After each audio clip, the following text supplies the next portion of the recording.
കേരളത്തിൽ ഗ്രാമവികസന വകുപ്പ് വീണ്ടും പുനർജനിക്കുകയാണ്. നേരത്തെ അച്യുതാനന്ദൻ ഗവൺമെന്റിന്റെ കാലത്ത്, ആ കാലഘട്ടത്തിന് മുമ്പ് കേന്ദ്ര സർക്കാരിന്റെ പദ്ധതികൾ, കേന്ദ്ര മിനിസ്ട്രി ഓഫ് റൂറൽ ഡെവലപ്മെന്റിന്റെ വികസന മന്ത്രാലയത്തിന്റെ പദ്ധതികൾ കേരളത്തിൽ രാജ്യത്താകെ നടപ്പിലാക്കുന്നത് ബ്ലോക്ക് ഡെവലപ്മെന്റ് ഓഫീസുകളും ബ്ലോക്ക് ഡെവലപ്മെന്റ് ഓഫീസർ എന്നൊക്കെ പറയുന്ന തസ്തികയാണ്. BDO എന്നൊക്കെ പറയുന്ന തസ്തികയാണ്. ജില്ലയിൽ കളക്ടർ പോലെ തന്നെയാണ്. BDO എന്ന് പറഞ്ഞാൽ സാമാന്യം ഭേദപ്പെട്ട ഒരു ജോലിയാണ്, ഗസറ്റ് റാങ്കാണ്.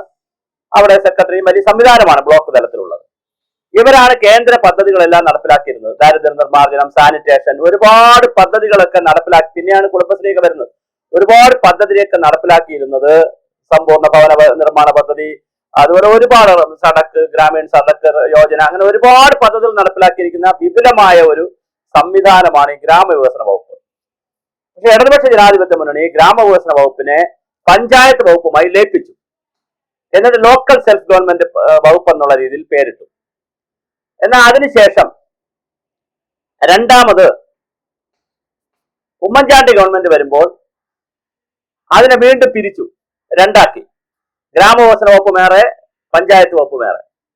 വീണ്ടും പിണറായി വിജയൻ അധികാരത്തിൽ വന്നപ്പോൾ കഴിഞ്ഞ 10 വർഷമായി ഗ്രാമവികസന വകുപ്പും പഞ്ചായത്ത് വകുപ്പും ഒന്നിച്ചാണ് കിടക്കുന്നത്. അങ്ങനെ ഒന്നിച്ചാക്കുകയും കൊട്ടാരക്കര ETC ക്യാമ്പസിലുള്ള state institute of rural development എന്ന SIRD, അതായത് NIRD, national institute of rural development ഹൈദരാബാദിലുള്ള ഏജൻസികളുമായിട്ടൊക്കെ കോർഡിനേറ്റ് ചെയ്ത് നടത്തിക്കൊണ്ടിരുന്ന ട്രെയിനിങ് പ്രോഗ്രാം ഒക്കെ നടത്തിക്കൊണ്ടിരുന്ന SIRDയെ കിലയുടെ ഒരു സബ് സെന്റർ ആക്കി മാറ്റുകയും അതിനൊരു ഡയറക്ടർ വെച്ചിട്ടുണ്ട്. പക്ഷെ അതൊരു സബ് സെന്റർ ആണ്. കില കാര്യങ്ങൾ തീരുമാനിക്കും. തൃശ്ശൂരിലുള്ള Kerala institute of local administration, KILA, അതൊക്കെ തീരുമാനിക്കും. ഇപ്പൊ വീണ്ടും ഇതാ UDF അധികാരത്തിൽ വന്നു. കേന്ദ്ര പദ്ധതികൾ വീണ്ടും സജീവമായി കിട്ടുന്നതിനും മറ്റുമായി ഗ്രാമവികസന വകുപ്പ് പുനർജനിച്ചിരിക്കുകയാണ്. ഇതിന്റെ ഉത്തരവ് ഗസറ്റിൽ അങ്ങനെ ഒരു കാര്യം കാണുന്നു. കാരണം ഗസറ്റിൽ KM ഷാജിയുടെ വകുപ്പുകൾ പറയുന്നിടത്ത് പഞ്ചായത്ത്, മുനിസിപ്പാലിറ്റി, കോർപ്പറേഷൻ എന്നൊക്കെ പറയുന്ന കൂട്ടത്തിൽ റൂറൽ ഡെവലപ്മെന്റ് എന്നും കൂടി പറയുന്നുണ്ട്. മാധ്യമം പത്രത്തിൽ ഇത് സംബന്ധിച്ച് ലേഖനവും വന്നു. ലേഖനമല്ല, ഇത് സംബന്ധിച്ച് ഒരു കുറിപ്പും വന്നായിരുന്നു, സ്റ്റോറി വന്നായിരുന്നു. കേന്ദ്ര ഗവൺമെന്റിന്റെ പദ്ധതികൾ കുറച്ചുകൂടി സുതാര്യമായും എളുപ്പത്തിലും എടുക്കുന്നതിന് വേണ്ടി സംസ്ഥാന സർക്കാരിന്റെ ഗ്രാമവികസന വകുപ്പ് വീണ്ടും സ്വതന്ത്രമാകുന്നു എന്നാണ്. ഇതിനകത്തൊരു തമാശയുണ്ട്. തമാശ മറ്റൊന്നുമല്ല, അതായത് വകുപ്പിനകത്ത് നടന്ന ട്രാൻസ്ഫർ ചെയ്യുന്ന ഒരു പ്രോസസ്സ് വകുപ്പിനകത്ത് നടക്കുന്നുണ്ട് ഒന്നിപ്പിച്ചതിന് ശേഷം.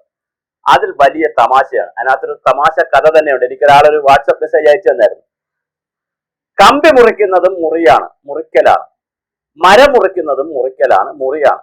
അത് രണ്ടും മുറിയൻ ചെയ്യുന്ന ആളിന് വേണമെങ്കിൽ നമുക്ക് മരം മുറിയൻ, കമ്പി മുറിയൻ, രണ്ടിലും മുറിക്കൽ പ്രോസസ് ഉണ്ട്. പക്ഷെ മരം മുറിക്കുന്നത് ഒരു വളരെ വ്യത്യസ്തമായ പരിശീലനമാണ്, വ്യത്യസ്തമായ രീതിയാണ്. കമ്പി മുറിക്കുന്നതും വളരെ വ്യത്യസ്തമാണ്.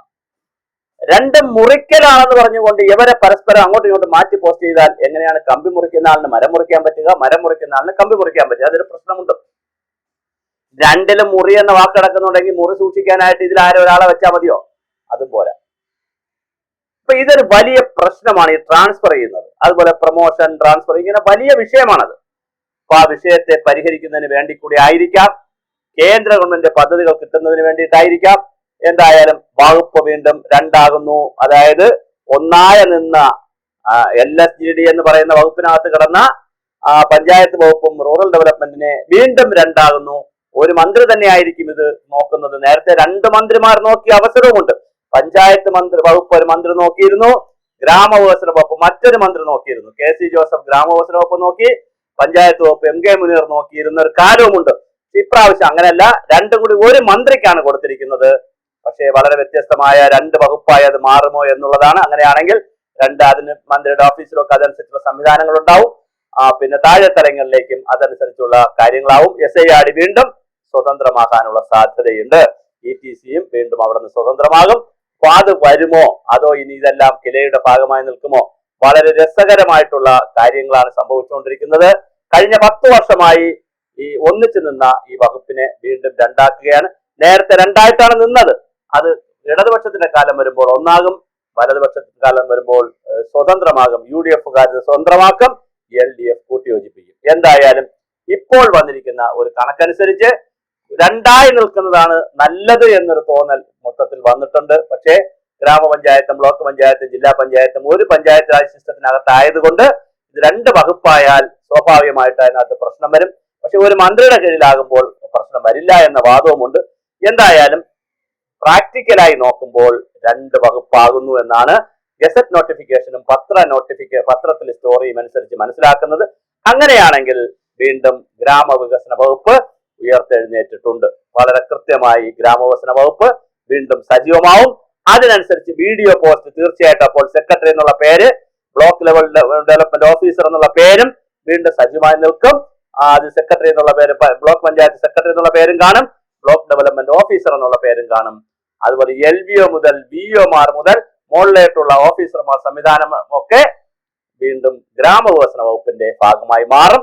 ഗ്രാമവികസന വകുപ്പിന്റെ ഡയറക്ടറേറ്റ് വീണ്ടും സജീവമാകും, ആക്റ്റീവാകും. അങ്ങനെ 2 വകുപ്പായി വീണ്ടും അത് മാറാനുള്ള എല്ലാ സാധ്യതയുമാണ് കണ്ടുവരുന്നത്.